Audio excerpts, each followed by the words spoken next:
Hey there, welcome to Up Until Now with Kristen Hallinan, where we are healing from yesterday's hurts, allowing God to redeem our story, and finding hope for our family's future. Up until now, you may have been suffering from old wounds, trying to live in your own strength, or playing it too small. But around here, we know that who you were, or even the person you are today, is not a permanent seal on who you are becoming. In Jesus, the best is always yet to come. And now I get to welcome our very first guest on Up Until Now, Mary Marantz. I am so excited she is here because this podcast is all about changing legacies and healing and finding freedom. And that is exactly the kind of person that Mary is. Let me tell you a little bit about Mary. She grew up in a trailer in rural West Virginia. The first of her immediate family to go to college, she went on to earn a master's degree in moral philosophy and a law degree from Yale.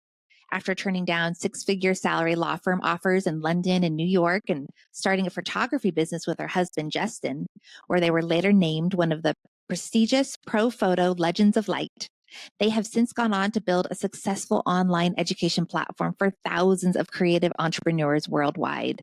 The best-selling author of Dirt and Slow Growth Equals Strong Roots, Mary is also the host of the highly popular podcast, The Mary Marantz Show, which debuted on the iTunes Top 200. Her work has been featured on CNN, MSN, Business Insider, Bustle, Thrive Global, Southern Living, Hallmark Home and Family, and more. She and Justin live in a very cute 1880s fixer-upper by the sea in New Haven, Connecticut, with their two fluffy golden retrievers, who I can attest to are also very cute, Goodspeed and Atticus. Mary, welcome to the show. Thank you. Thanks so much for having me. First of all, I'm so proud of you. I'm so honored to be here. I cannot even tell you, just from like the last few months of meeting you to like watching this book come out into the world, feeling like we've been friends forever.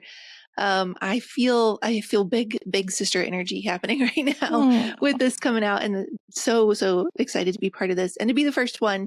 And then also, I feel like the best part of that bio is the two dogs.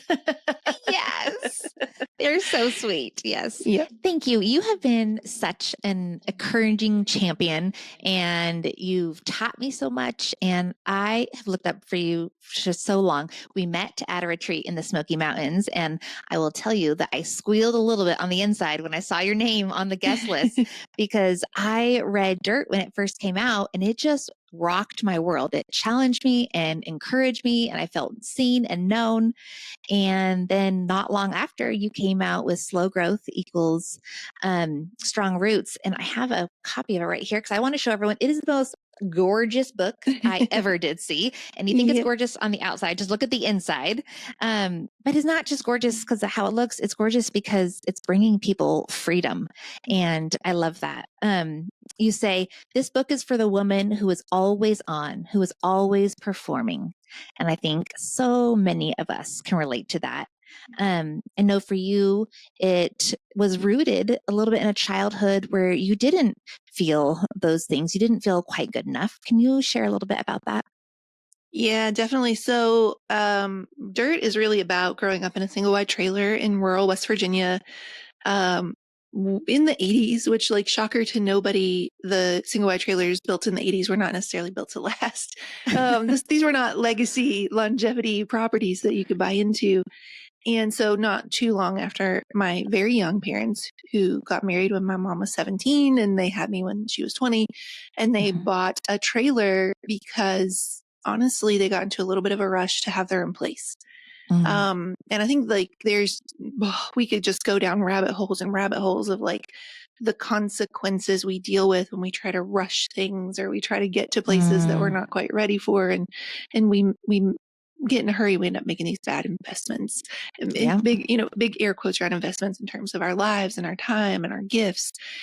And, so much of growing up in that trailer was not just that it was a trailer, it was that it started to leak. And talking about taking responsibility for your actions, I'm fully partly to blame for that, because this little wild child of the 80s, 8-year-old Mary and her friends from the neighborhood would climb up 20 feet in the air on top of this single bed trailer and go, because we had a little lean-to shack on the side, so we'd climb up, we'd use that to get up.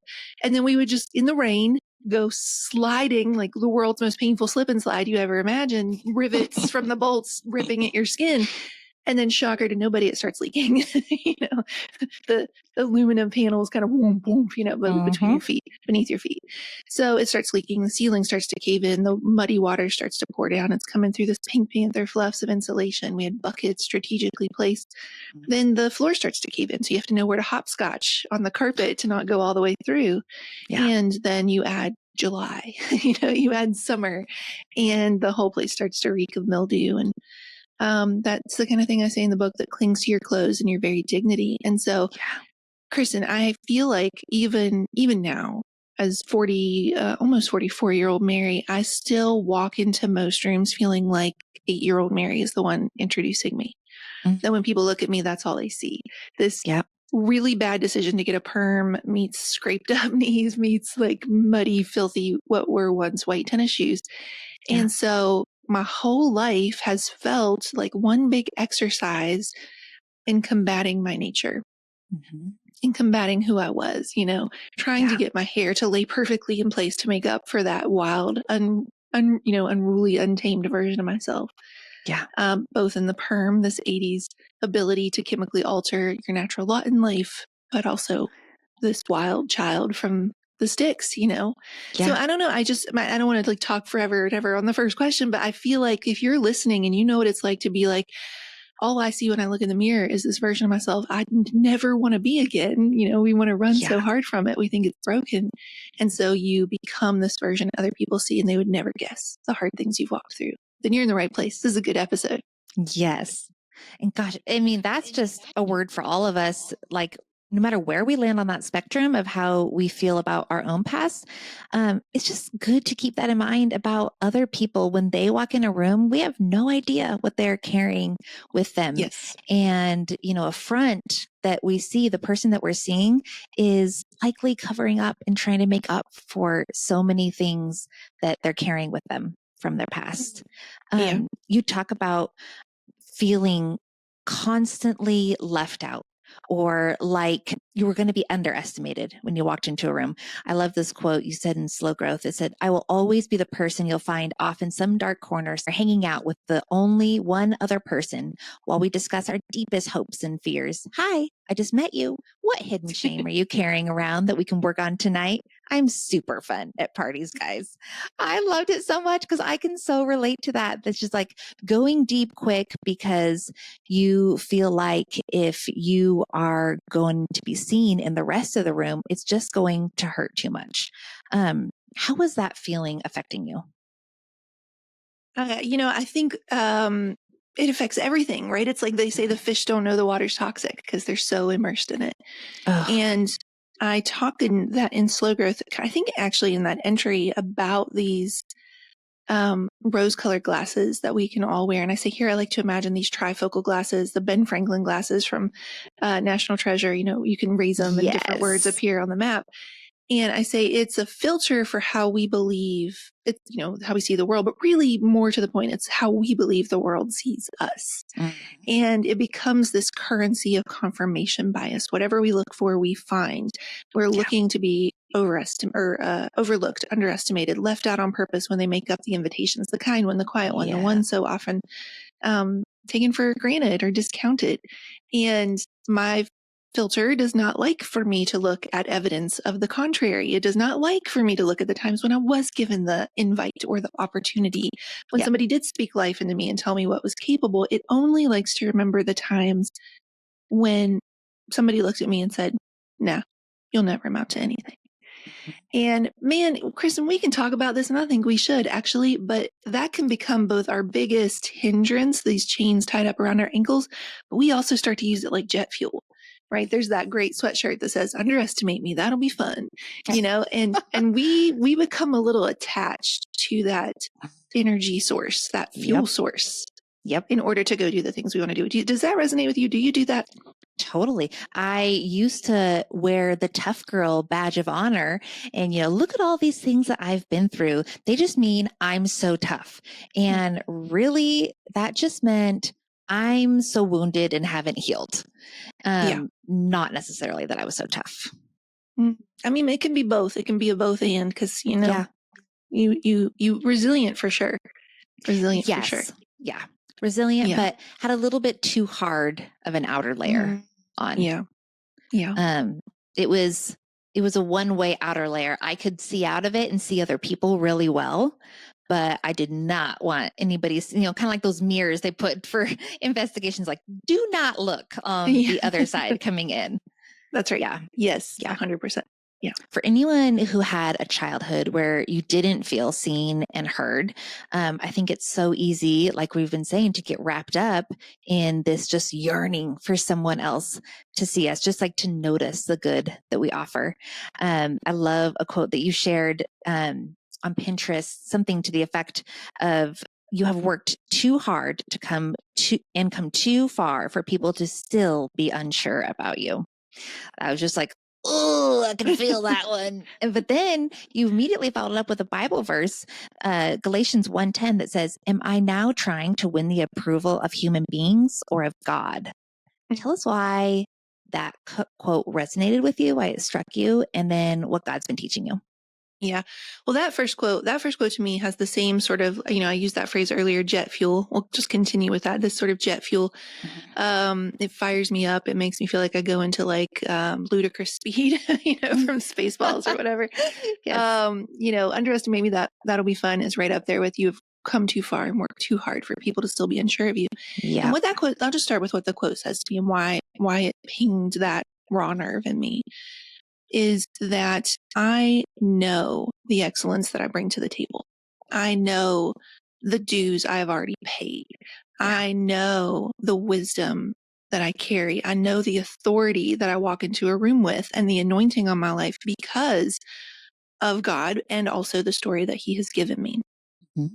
And so you start over in a new thing. I have the great advantage of standing with a foot in two camps right now. I have both I've seen it all the way through the life cycle of being a brand new beginner in the photography world when I left law school to start a photography business for 15 years, to climb all the way up to the top of the top, Pro Photo Legends of Light, like you mentioned. And then to leave that at the height, not fully leave it. I'm still a photographer, but not, we've retired from wedding photography, but I shifted my focus to then be a new beginner all over again. And what's kind of interesting is that something I've learned through that experience is that you meet the same people in both worlds. You always meet the same people on the way up. They're going to be the people who are giving you the encouragement and telling you, I see where you are and I see where you're headed.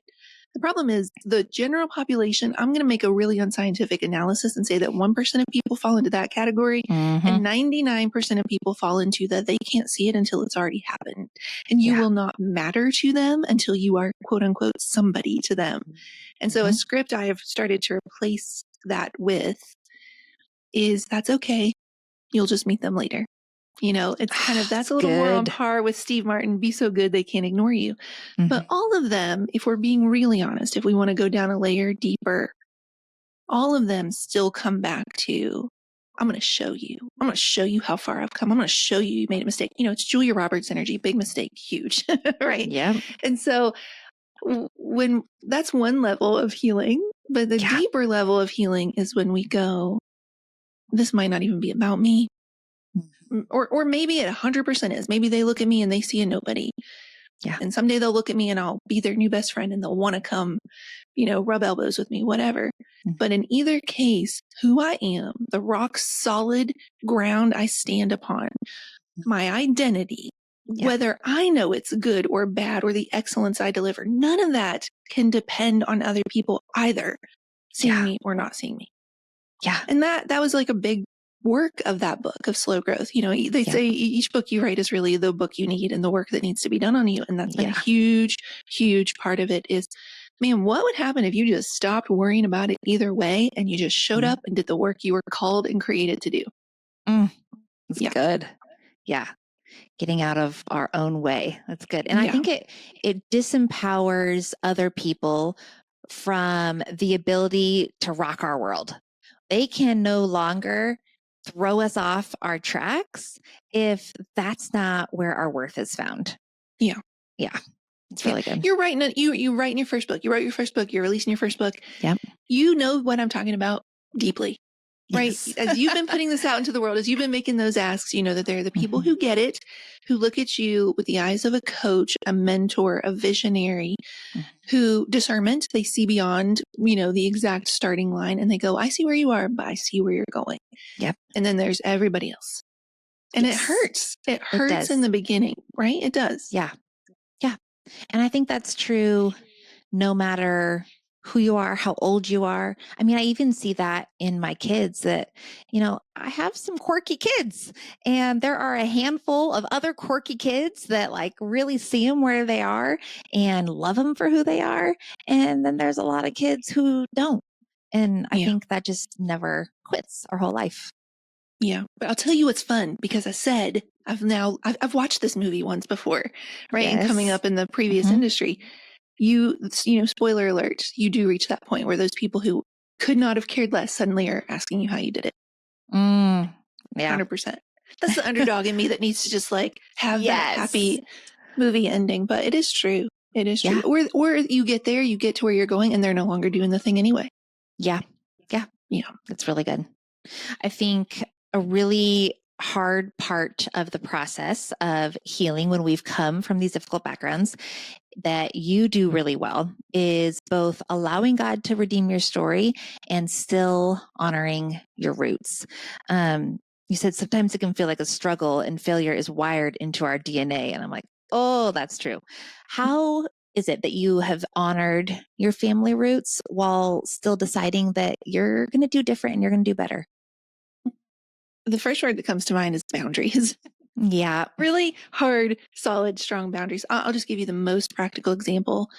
One of the things that I really learned and I really adopted and I firmly believe in my life is the power of words to speak life or death.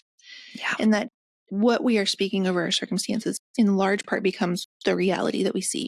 You know, there's all sorts of science about that of like habits and subconscious and your subconscious wanting to prove you right and to make the outcome align with your words. And so I have really started to pay attention about the possibilities that I speak over my life. And when I hop on the phone with my dad, it is just like, I love him with my whole heart, but it is something that has been ingrained in him that he has never changed or worked on. And it is to just speak death. You know, this horrible thing happened. This horrible thing happened. That'll never happen. This is the way it is. This is the way it was. This is the way it always will be. And so boundaries involve me sort of preparing myself for those conversations, going into it with a strong mental space to go, it's like we're putting on the armor. We're putting on the armor of God right now. It's going to bounce right off. Like I'm going to speak positivity where I can. I'm going to have empathy to hear where it's hard, but I'm not, because that's contagious. Yeah. That is contagious.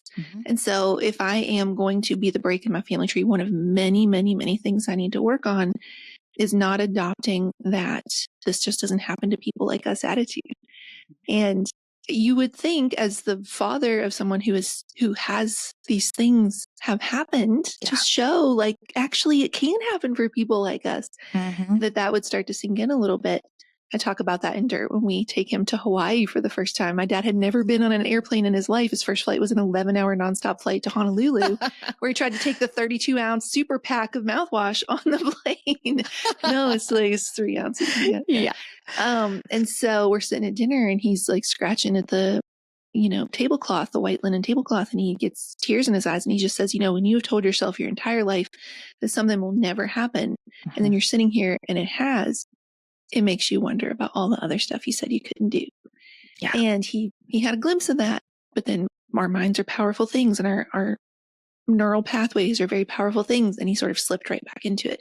So I think that's a really practical, specific answer to your question, but it's about saying, I will honor the environment and the circumstances and the story that made you who you are. I will go do the healing and the change that I want for myself and my future branches. Yeah.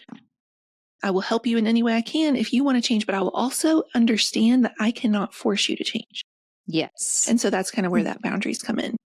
I do not control anybody in this room except one person named Mary.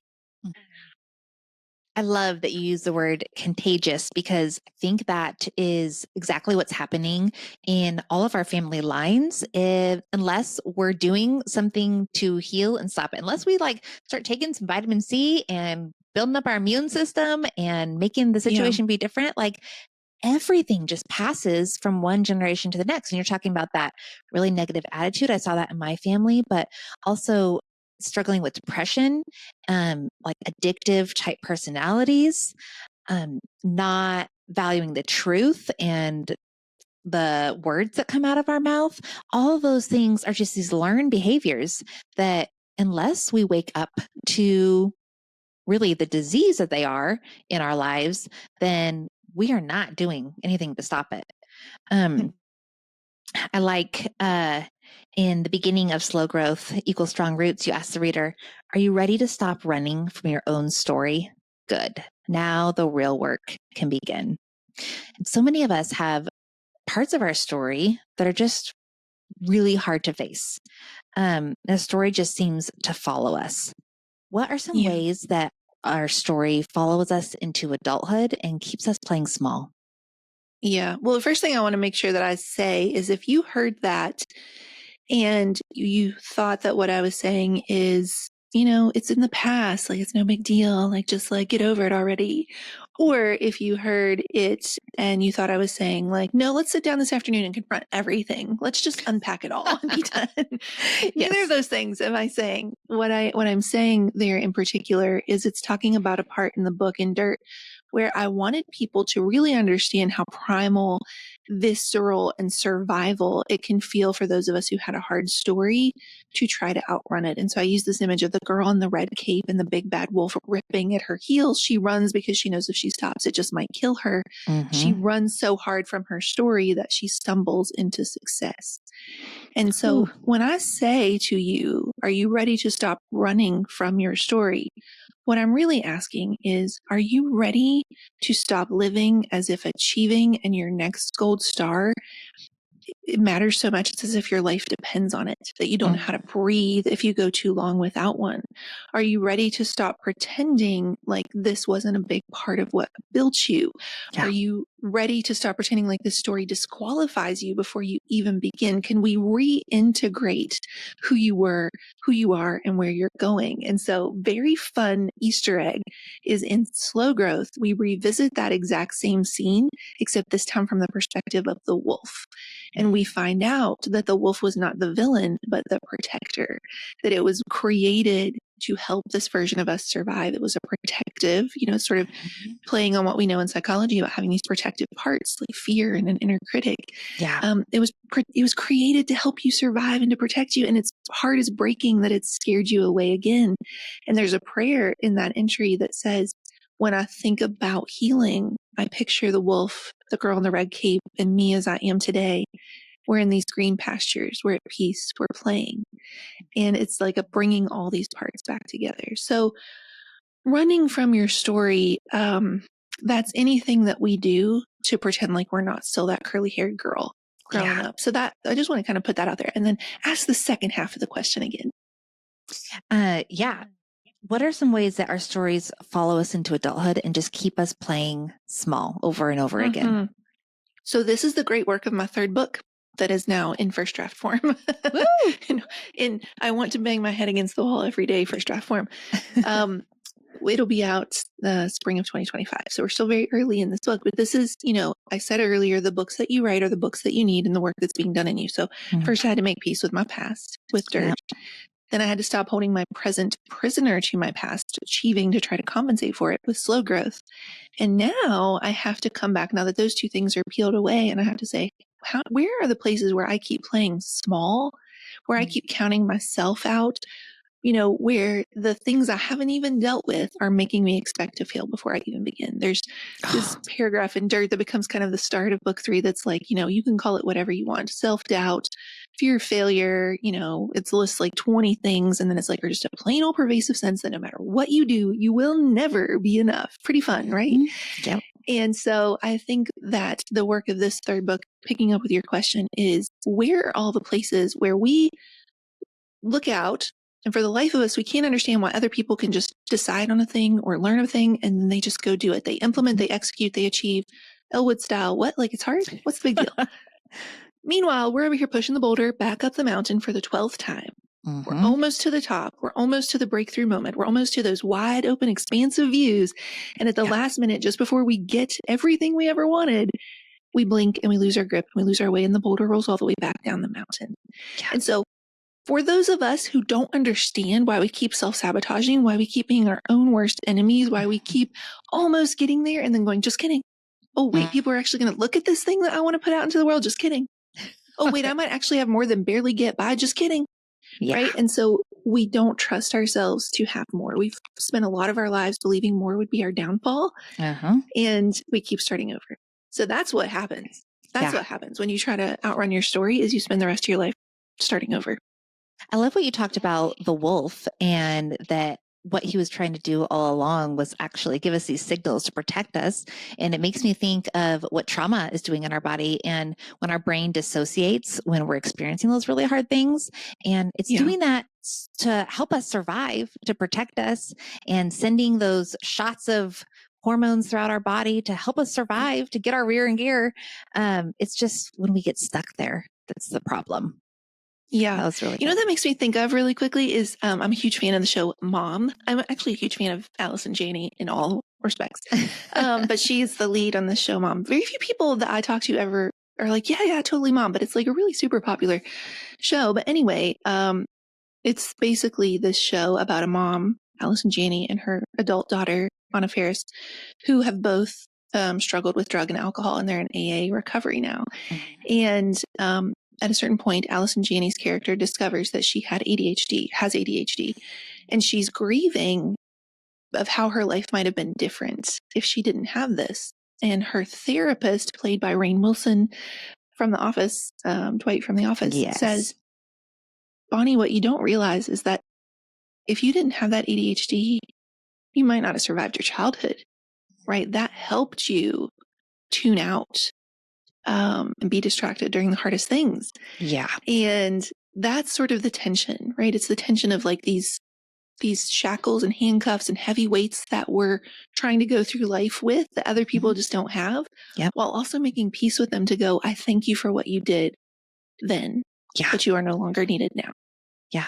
It's good. I talk in Legacy Changer about grieving the things, not just the bad things that happened to us, but the things that probably should have happened in our childhoods, the needs that should have been met, the ways we should have been protected, and all those things that didn't happen.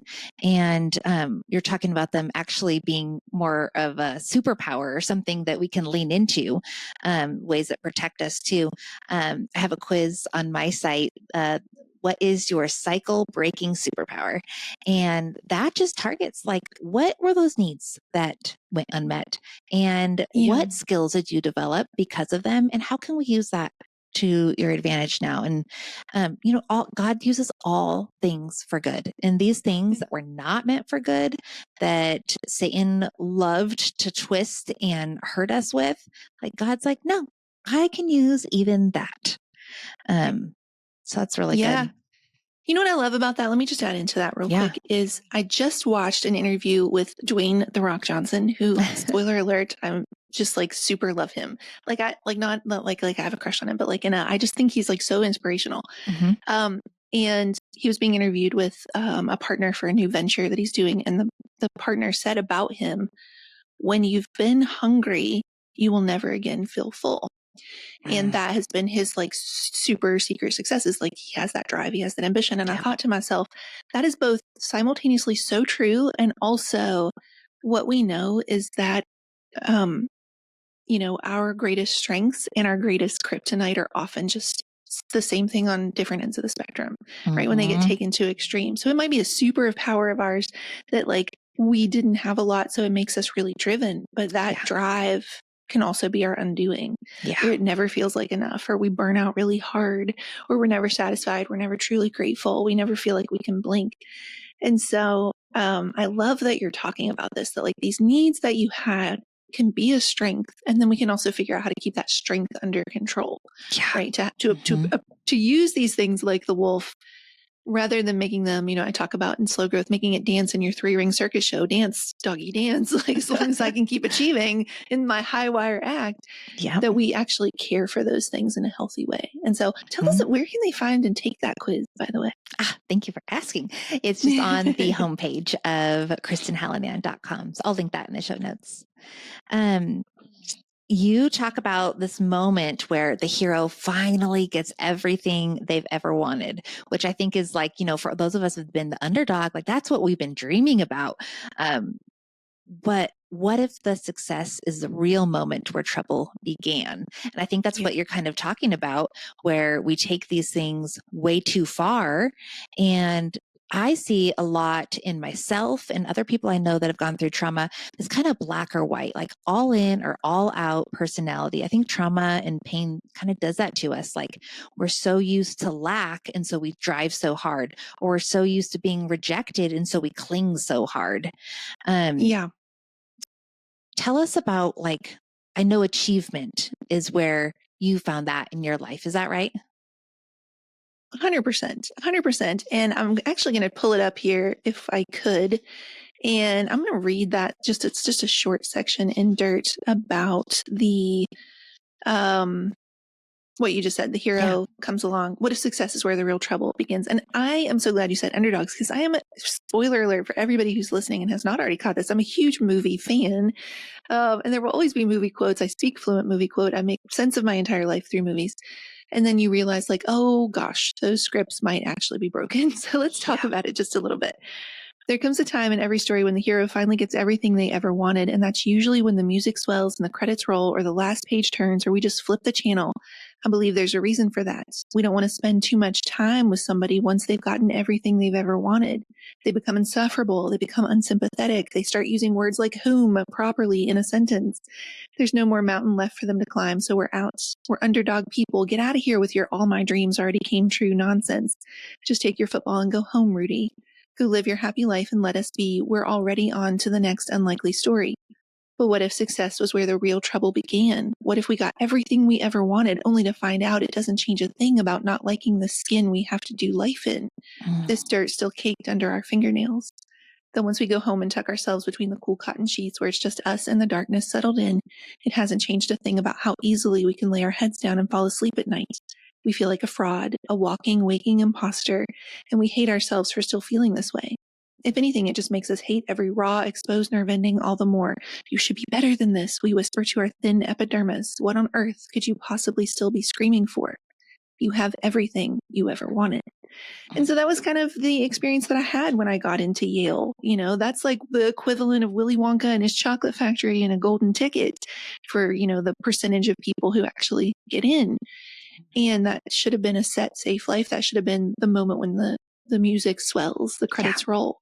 But what we do not talk about is that the next day, the underdog hero who got nobody cared who they were, didn't know their name for the first 99.9% of the plot, just so they could get everything they ever wanted in the last 30 seconds, that person has to wake up and go on living the next day. Yeah. They have to have hopes and disappointments and frustrations and people misunderstanding them or whatever.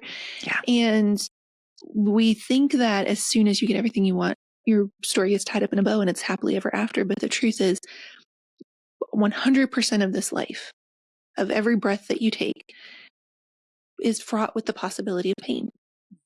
It's not guaranteed, of course, not all of them are going to be that. But while we are here, there will be hard. Yeah. While we are here, there will be hard. While we're here, there will be disappointments. This is why, Jim Carrey said, I wish everybody for one day could have all the money in the world that they wanted and all the fame that they wanted, just to show you that it's not going to make you happy. I'm not saying money doesn't make things easier, obviously. Yep. Like that's a huge consideration, but just this idea that we think when we get there, then we'll be happy. But then that there becomes a moving target the rest of our lives. So good. That's the reason I ended Legacy Changer, because it's full of practical tools like, okay, healing, but what does that even mean? And what do I do? And what are the steps that it takes? So I walk everyone through a lot of those, but the truth is you can successfully and full-heartedly do all of those steps and still end up feeling this like deep gnawing sense of less than and I don't have what it is and I'm not loved apart from Jesus, because we were created with that hole inside of us that can only be satisfied through him. And it doesn't matter what achievement or what progress or what trauma therapies we do, like all of that is good and right and has its place, but we're still going to be left yearning because our greatest need that we were created for was him. And so I think, we're on this healing journey our entire life. There's no such thing as like, That's right. I'm healed, it's done. Yeah. But the other side of heaven is where it's going to feel full and complete. Mm-hmm. Yeah. Yeah. Yeah. I'm just going to ask you a question. This is really off the cuff. It's a really tough theological question. It's okay if you do not know. But you said that and it made me think of it. And I am a podcaster at heart, so I have to like ask the deep questions. You said we're all born with that hole in our heart. And that really kind of like made my ears perk up because it's true. And this is something that I'm noticing the more I talk to readers is even people who didn't have a hard story necessarily growing up still feel a lot of those pains of striving and not feeling like enough and not there yet. Yeah. And when will I feel full? And we all are born with that hole. And so the question I have for you that I don't know the answer to either is, do you think that that hole is ultimately the same size for all of us? Do some of us end up with bigger holes in our hearts because of our lived experiences? I mean, obviously Jesus can fill to expand all of them, but I do agree with that we are all born with that hole because of that separation here on earth. But I wonder if they're different capacities for each. Such a good question. I think what I've seen in my observation, I know you and I have talked about like there's soft life people and hard life people. Some people have gone through like significantly more hard things. And my husband is one that would fall into more a soft life person and didn't have as many hard experiences growing up. And I do think his hole is smaller. He cannot relate to a lot of my like really deep, messy yearning. Because he was more conditioned to have things met and things filled. Yeah. And so I think when things go unmet and unfilled, I don't think it necessarily goes away as an adult when we're filling those things for ourselves. I think it's just like a bigger opportunity of what we need Jesus to fill. It's like an extra dose of grace that we're needing. I don't know. Is that what you would say? I need the extra 100%. Like, yes, it's like, I think it's, I think it's probably like, oh gosh, I feel like this could get really deep here. Something along the lines of we're all born with the wounds that we inherited. You could even say like, I don't even know. I don't know. I'm not even going to say the things about like, the scars on our palm, because I think those wounds were taken for us. So I don't know. Let's not get down into bad theology here, but we're all born with these wounds. Some of us just have them ripped open further. Yeah. Something like that. Yeah. And even when they get sealed back up, there's still a scar. Yeah. Yes. It's really good. A question that I am going to ask everyone on this podcast is related to these things that were yesterday and we're going to refuse to take with us anymore, things that we're finding freedom from. So can you tell us about something that you're currently finding freedom from by finishing the sentence up until now? Oh, dang. Okay, here it is. Up until now, I have blinked and dropped the boulder before the breakthrough. I have started over and started over and started over because I didn't trust myself to handle more. But that's only up until now. I'm done doing that. I'm done playing small. Yeah. I'm done letting watching other people just keep going and going and going, like some sort of invading army up the mountain. Yeah. And I second guess myself every step of the way. So from here on out, we continue to build the muscle memory, expand the capacity, build the trust to be able to handle all that God has for me. I love that. That's so good. Mary, I know that you have, you're going to do it, girl. And I see you already doing it. So I love it. I believe in you. You have a really great quiz also. Tell people about what that quiz is and where they can find it. Yeah. So in Slow Growth, we talk about that, most put together woman. We also started calling her the woman always performing, the one always performing, and how there are 5 different versions. There's the performer always on their toes, trying to show other people how far they've come. The tightrope walker who could care less who's clapping, but they need bigger and bigger highs, swings of highs to feel the same amount of good. the masquerader who hides in plain sight, the contortionist who twists themselves up smaller and smaller to avoid criticism, and the illusionist in the distance who cannot even get started until the day they wake up and they're perfect. This perfect version of them off in the distance. And so it takes about 2 minutes to take. There's 10 questions. It's super easy. But here's the thing that we're hearing, Kristen, over and over is it's 10 questions, super fun, playful questions. But then boom, you land on the results page and it's like the emails I'm getting are like, I just cried my eyes out because it was like a window to my soul. So you can find that at achieverquiz.com or marymorantz.com/quiz.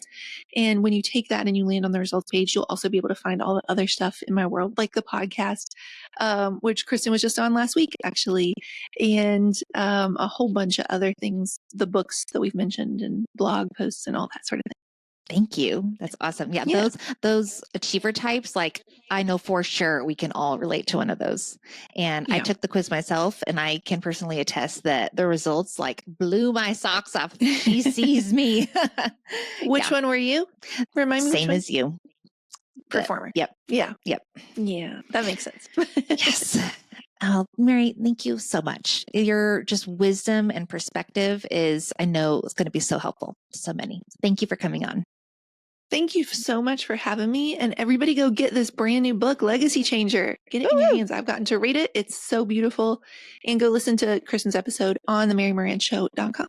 Yes. All right. Talk soon.